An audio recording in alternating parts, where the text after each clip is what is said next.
வணக்கம். இன்றைய கலந்துரையாடலுக்கு உங்களை வரவேற்கிறோம். நாம இன்னைக்கு ஹெரால்ட் டபிள்யூ பெர்சிவல் எழுதின ஒரு பிரம்மாண்டமான புத்தகம் சிந்தனையும் விதியும், அதாவது திங்கிங் அண்ட் டெஸ்டினி, அதோட சில மைய கருத்துக்களச்சும் ஆழமா பார்க்க போறோம். ஆமா, இது கிட்டத்தட்ட 1000 பக்கம் இருக்கிற ஒரு புத்தகம். இதுல ஒரு சுவாரஸ்யம் என்னன்னா, ஆசிரியர் தனக்கு எந்த குருவும் இல்ல, இது முழுக்க முழுக்க அவர் உள்ளுணர்ந்த உண்மைகள்னு சொல்றாரு. அதுவே இதை கொஞ்சம் தனித்துவமாக்குது இல்லையா? நிச்சயமா. இந்த புத்தகம் நனவு, அப்புறம் நம்மளோட உண்மையான சுயம், நம்ம எண்ணங்கள் எப்படி நம்ம விதிய உருவாக்குது, பிரபஞ்சத்தோட இயல்புன்னு இப்படி பல ஆழமான, சில சமயம் கொஞ்சம் சிக்கலான விஷயங்கள் எல்லாம் பேசுது.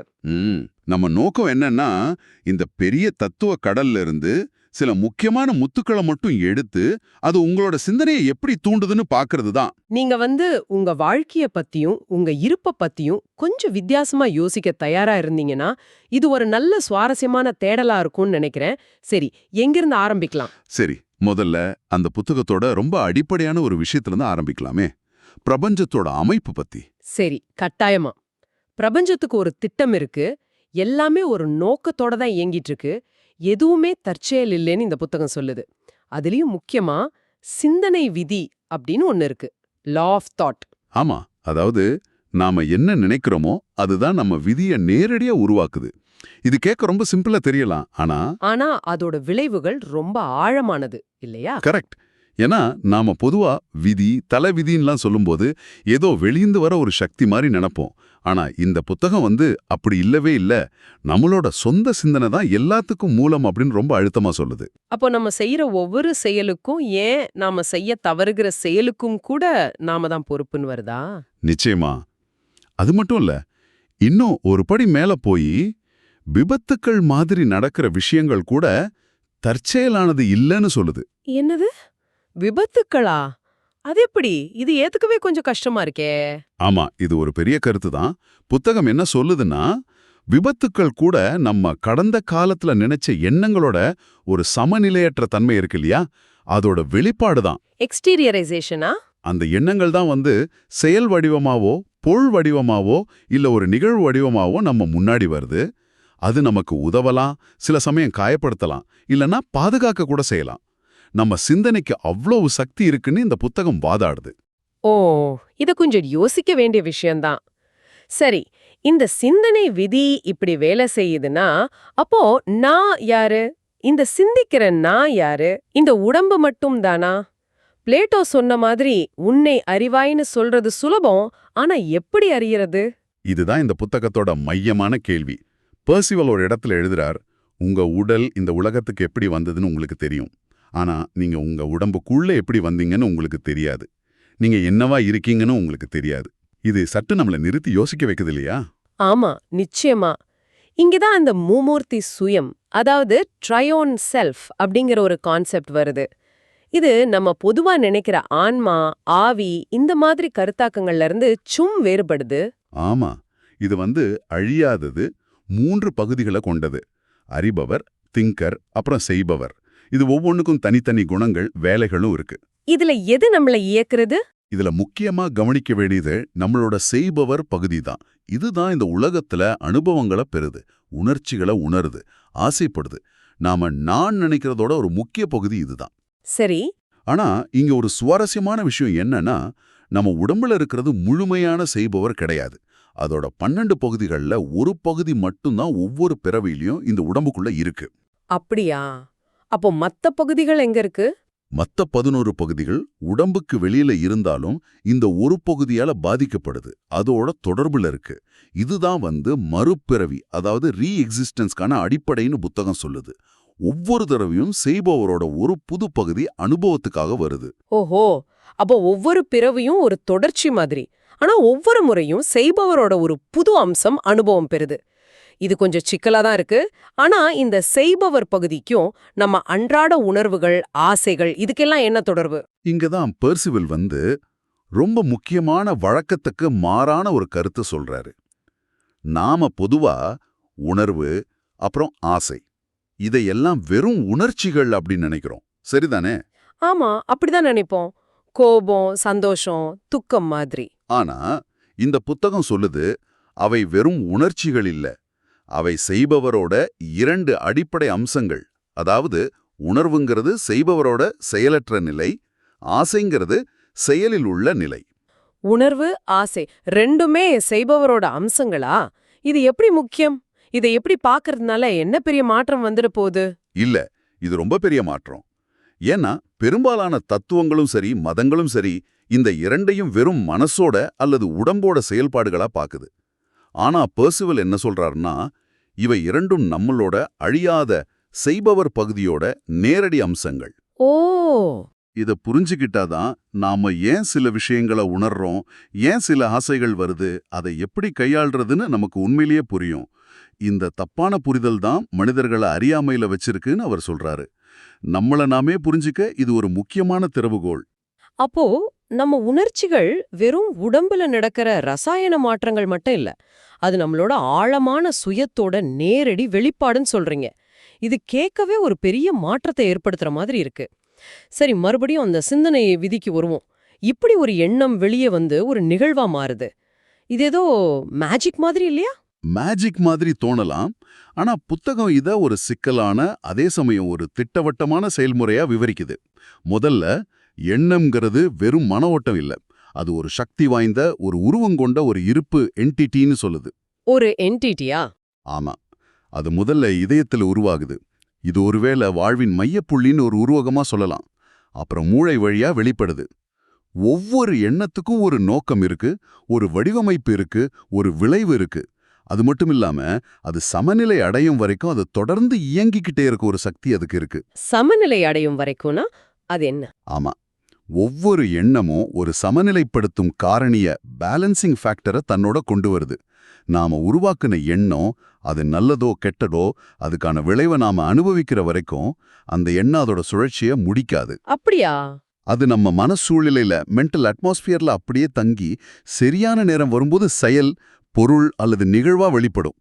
இது உடனடியா நடக்கலாம், இல்ல பல வருஷம் கழிச்சு கூட நடக்கலாம், ஏன் அடுத்த பிறவில கூட நடக்கலாம். அப்போ நம்ம வாழ்க்கையில நடக்கிற நல்லது கெட்டது எல்லாத்துக்குமே நாம தான் பொறுப்புன்னு ரொம்ப அழுத்தமா சொல்லுது இந்த புத்தகம். சரி, அப்போ மரணத்தை பத்தி என்ன சொல்லுது? மரணம் வந்தா எல்லாம் முடிஞ்சு போச்சா? இல்லவே இல்ல. அதுதான் முக்கியமான விஷயம். மரணங்கிறது ஒரு நீண்ட உறக்கம் மாதிரிதான். அது நம்ம அடையாளத்தோட தொடர்ச்சியை பாதிக்காதுன்னு பர்சிவல் ரொம்ப உறுதியா சொல்றார். ஒரு இடத்துல சொல்றாரு, மரணம் என்பது இந்த மனித உலகத்திலிருந்து ஒரு தற்காலிக ஓய்வு மட்டுமே. உங்கள் அடையாளத்தின் தொடர்ச்சியை அது பாதிக்காது.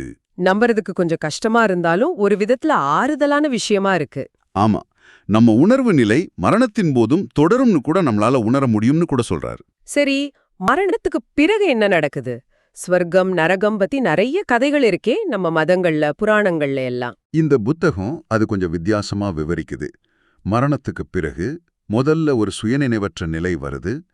அதுக்கப்புறம் செய்பவர் பகுதி விழித்தெழும்போது அது தன்னோட கடந்த வாழ்க்கை முழுவதையும், அதாவது செஞ்ச நல்லது கெட்டது எல்லாத்தையும் அது செஞ்ச நோக்கங்களோட சேர்த்து ஒரே நொடியில பார்க்குது. இதுதான் தீர்ப்பு. தீர்ப்பா? யாரு தீர்ப்பு சொல்றது? இங்கதான் வித்தியாசம். இது ஏதோ கடவுள் கொடுக்கிற தீர்ப்பு இல்ல. நம்ம மனசாட்சியே நம்மளோட அறிவின் ஒளியில நம்மளை எடை போடுது. நம்மளே நம்மள தீர்த்துக்கிறோம். ஓ, சுவாரஸ்யமா இருக்கே. அப்புறம் அதுக்கப்புறம் தூய்மைப்படுத்தல் நிலைகள் வருது. புத்தகம் இத நரகம்னு விவரிச்சாலும் இது மதங்கள் சொல்ற மாதிரி ஒரு நிரந்தர தண்டனை இடம் கிடையாது. இங்க நம்மளோட நிறைவேறாத தவறான ஆசைகள், கோபங்கள், பொறாமைகள், இந்த மாதிரி எதிர்மறை உணர்வுகள் எல்லாம் சுத்திகரிக்கப்படுது. இது வேதனையா இருக்கலாம், ஆனா இது ஒரு சுத்திகரிப்பு செயல்முறை, ஒரு கிளென்சிங் ப்ராசஸ் மாதிரி. சரி, இந்த சுத்திகரிப்புக்கு அப்புறம் சொர்க்கம் வருமா? ஆமாம். இங்க நம்ம செஞ்ச நல்ல செயல்கள், நல்ல எண்ணங்களோட பலனை அனுபவிக்கிறோம். இதுவும் தற்காலிகம்தான். ரொம்ப முக்கியமா கவனிக்க வேண்டியது என்னன்னா, சொர்க்கம் கூட நம்ம எண்ணங்களால உருவாக்கப்பட்டது தான். பூமியில நிறைவேறாத நல்ல ஆசைகள், லட்சியங்கள் இதெல்லாம் இங்க அனுபவமா மாறுது. ஆனா இதுவும் ஒரு கனவு நிலை மாதிரி தான். அப்போ இந்த நரகம், ஸ்வர்க்கம் ரெண்டுமே நம்ம எண்ணங்களோட விளைவுகள் தானா? வெளியேந்து கொடுத்தப்படுற பரிசு இல்ல தண்டனையும் இல்லையா? கரெக்ட். 100% நம்ம எண்ணங்களோட விளைவுகள் தான். இந்த அனுபவங்களுக்கு பிறகுதான் அடுத்த பிறவிக்கான விதி தீர்மானிக்கப்படுது. ஓ, அப்போதான் அடுத்த பிறவி ப்ளூ பிரிண்ட் ரெடி ஆகுதா? ஆமா. இந்த மரணத்திற்கு பின்னான செயல்முறையின் இறுதியில தான் அடுத்த பிறவிக்கான சூழல் தீர்மானிக்கப்படுது. அதாவது எப்ப பிறக்கணும், எந்த இனம், எந்த நாடு, என்ன மாதிரி குடும்பம், என்ன பாலினம், உடல் அமைப்பு எப்படி இருக்கும், என்னென்ன நோய்கள் வரலாம், வாழ்க்கையில என்னென்ன முக்கிய நிகழ்வுகள், விபத்துக்கள் உட்பட நடக்கும், கடைசியா எப்படி மரணம் வரும். இது எல்லாமே நம்ம கடந்த கால சிந்தனைகளின் அடிப்படையில் தான் தீர்மானிக்கப்படுது. இதுதான் நம்மளோட அடுத்த விதி. அடே அப்பா, இவ்ளோ விஷயம் நடக்குதுன்னா நமக்கே போன பிறவி பத்தி எதுவுமே ஞாபகம் இல்ல. அப்படி இருந்தா நல்லா இருக்குமே. இல்ல, அது ஒரு விதத்துல நமக்கு கிடைச்ச அதிர்ஷ்டம்னு புத்தகம் சொல்லுது. அதிர்ஷ்டமா? ஏன்? ஏன்னா போன பிறவிகளோட பாரம், நாம செஞ்ச தவறுகள், பட்ட கஷ்டங்கள் இதெல்லாம் ஞாபகம் இருந்தா இந்த வாழ்க்கையில நம்மால இயல்பா இருக்க முடியாது. ஒரு விதமான சுமையோடயே வாழ வேண்டியிருக்கும். அதனால புலன் சார்ந்த நினைவுகள் அழிஞ்சிடுது.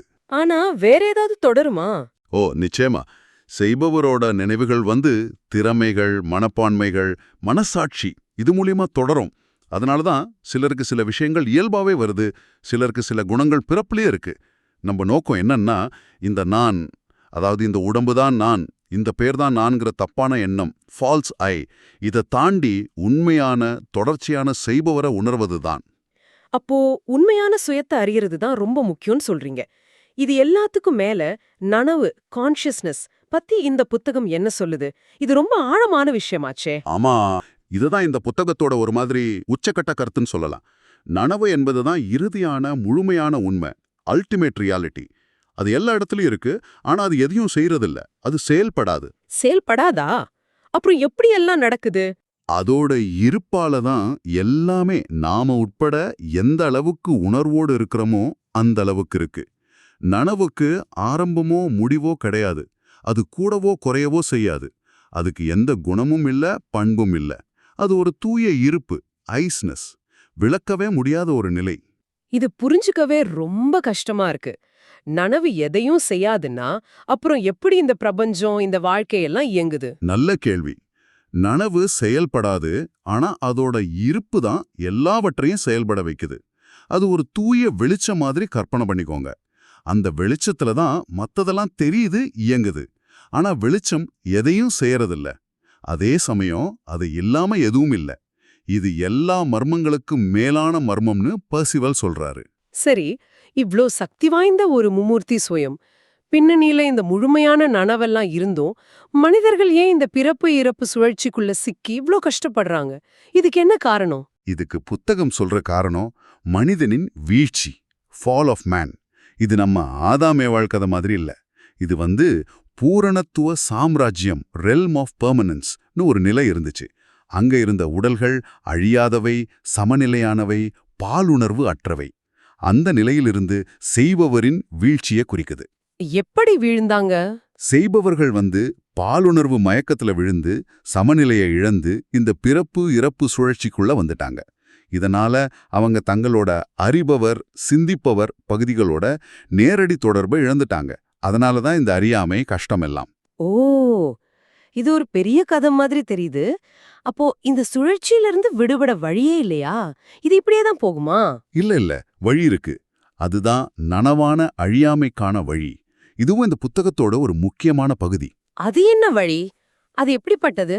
இது ஒரு குறிப்பிட்ட வகையான சிந்தனை முறை. சாதாரணமா நாம சிந்திக்கும்போது அது உணர்வோடவும் ஆசையோடவும் கலந்து விதியை உருவாக்குது இல்லையா? ஆனா இந்த முறையில சிந்தனைய உணர்வு, ஆசையிலிருந்து பிரித்து அறிவின் ஒளியுடன் நேரடியா வேலை செய்ய கத்துக்கிறோம். விதியை உருவாக்காத சிந்தனைன்னு சொல்லலாம். இது எப்படி சாத்தியம்? இதுக்கு ஏதாவது குரு வேணுமா? மந்திரம் தந்திரம் ஏதாவது இருக்கா? இல்ல, அதுதான் முக்கியம். இதுக்கு குரு தேவையில்லைன்னு புத்தகம் ரொம்ப அழுத்தமா சொல்லுது. இது முழுக்க முழுக்க ஒரு தனிப்பட்ட உள்முக பயணம். நமக்குள்ளேயே, நம்ம உடம்புலயே இதுக்கான வழி இருக்கு. திறவுகோள் நமக்கிட்ட தான் இருக்கு. அப்ப என்ன செய்யணும்? முக்கியமா சுயக்கட்டுப்பாடு வேணும். நம்ம எண்ணங்கள், உணர்வுகள், ஆசைகள் மேல ஒரு கட்டுப்பாடு கொண்டு வரணும். அதை அடக்கிறதில்ல, அதை புரிஞ்சுக்கிட்டு கட்டுப்படுத்துறது. அப்புறம் ஒளியை மீட்டெடுத்தல்னு ஒரு செயல்முறை இருக்கு. ஒளியை மீட்டெடுத்தல்னா அது என்ன ஒளி? நாம சிந்திக்கும்போது நம்ம அறிவு பகுதியிலிருந்து இன்டெலிஜென்ஸ், ஒரு ஒளி வருது. ஆனா அது நம்ம உணர்வு, ஆசையோட கலந்து வீணாக்கப்படுது. அப்படி வீணாகாம அந்த ஒளிய நமக்குள்ளே தக்க வச்சு அதை மறுபடியும் அறிவு பகுதிக்கே கொண்டு போறது தான் இந்த செயல்முறை. இதனால என்ன ஆகும்? இது செய்பவரை உணர்வு மற்றும் ஆசையிலிருந்து வேறுபடுத்தி பார்க்க உதவும். காலப்போக்குல இது செய்பவர் மறுபடியும் சிந்திப்பவர், அறிபவர் பகுதிகளோட இணையறதுக்கும் இந்த அழியக்கூடிய உடலை மறு உருவாக்கம் செஞ்சு ஒரு அழியாத சமநிலையான உடலை அடையறதுக்கும் வழிவகுக்கும். இதுதான் உண்மையான விடுதலை, பூரணத்துவத்தை மீண்டும் அடைதல். கேட்கவே இது ரொம்ப நீண்ட, ஒருவேளை கடினமான பாதையா தெரியுதே. இருக்கலாம். நிச்சயமா இது ஒரு சுலபமான பாதை இல்ல. ஆனா சாத்தியமான பாதையிலும் புத்தகம் சொல்லுது.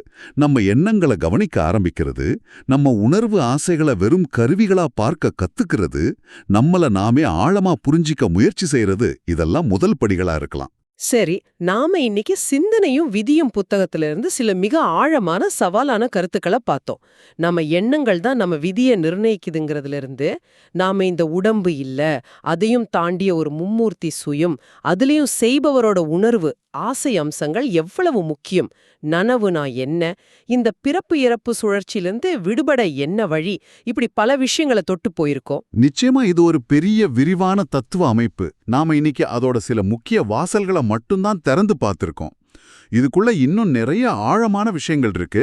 ஒவ்வொரு வாக்கியத்தையும் ஆழமா யோசிக்க வேண்டியிருக்கு. ஆமா. சரி, நீங்க கேட்டுட்டு இருக்கிற உங்களுக்கு ஒரு இறுதி சிந்தனை. நாம பொதுவா உணர்வு, ஃபீலிங், ஆசை, டிசையர் அப்படின்னு சொல்றத வெறும் உணர்ச்சிகளா பாக்குறோம். சில சமயம் அதை எதிரிகளா கூட நினைக்கிறோம், கட்டுப்படுத்தணும்னு நினைக்கிறோம். ஆமா. ஆனா இந்த புத்தகம் சொல்ற மாதிரி அத உங்களோட அழியாத செய்பவர் பகுதியோட 2 முகங்களா பார்த்தா எப்படி இருக்கும்? அந்த உணர்வும் ஆசையும் நீங்களே தான். ஆனா அதோட கட்டுப்பாட்டுல நீங்க இருக்க வேண்டியதில்ல. நீங்க அத கட்டுப்படுத்தலாம், வழிநடத்தலாம்னு நினைச்சா உங்கள பற்றியும் உங்க செயல்களை பற்றியும் உங்க பார்வை எப்படி மாறும்? யோசிச்சு பாருங்க. இந்த ஒரு கேள்விக்கான பதில் கூட உங்க வாழ்க்கைய ஒரு புதிய கோணத்துல அணுக உதவலாம். அடுத்த முறை சந்திக்கும் வரை சிந்தித்துக் கொண்டே இருங்கள்.